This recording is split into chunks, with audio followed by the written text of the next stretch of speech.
That was the start of it.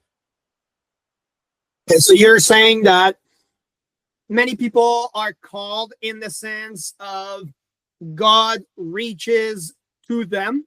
In your case, it was through your mother, through others around you, pastors you mentioned, and then being a chosen one would be, you mentioned pleasing your mother, so it would be pleasing God and not your mother. So shifting that focus or that purpose towards doing actions that please God and not the world. Or you mentioned John 17:14, which is to live in the world, but not of the world. Yes. So your mother had some sense of trying to drive some purpose out of you. Maybe it was in a negative outcome or negative way, and it was probably done in a negative way, but you saw it as, I still need to get a scholarship. I still need to play football. I know that God is leading me in this way. So how do you reconcile your chosenness, and how can someone encompass completely, fully that chosenness, or I'm using this word of being chosen? How can they really take those reins while still allowing God to be that leader?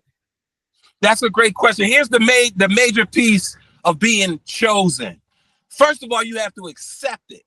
You have to accept the call. And the call is usually a specific purpose, something that you have to do in life. Once you can accept it, like I accepted the call of following God more than what I felt in the world. So it was deeper than just the wordplay of it. You have to be the word. I had to accept the word. I had to be the change that I wanted to see in the world. So I had to accept authority. See, authority is God's. So how could they? Is So God's how can plan men to protect your life? When so you're under authority, go ahead. How can men right now watching this anchor themselves in their sense of worth in their chosenness? How could they anchor themselves? You first have to be intentional about being chosen. You got to be intentional. This is not haphazard. This is no such thing as luck.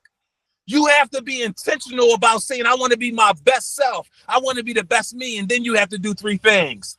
You have to align your words, your thoughts, and your actions up with your truth.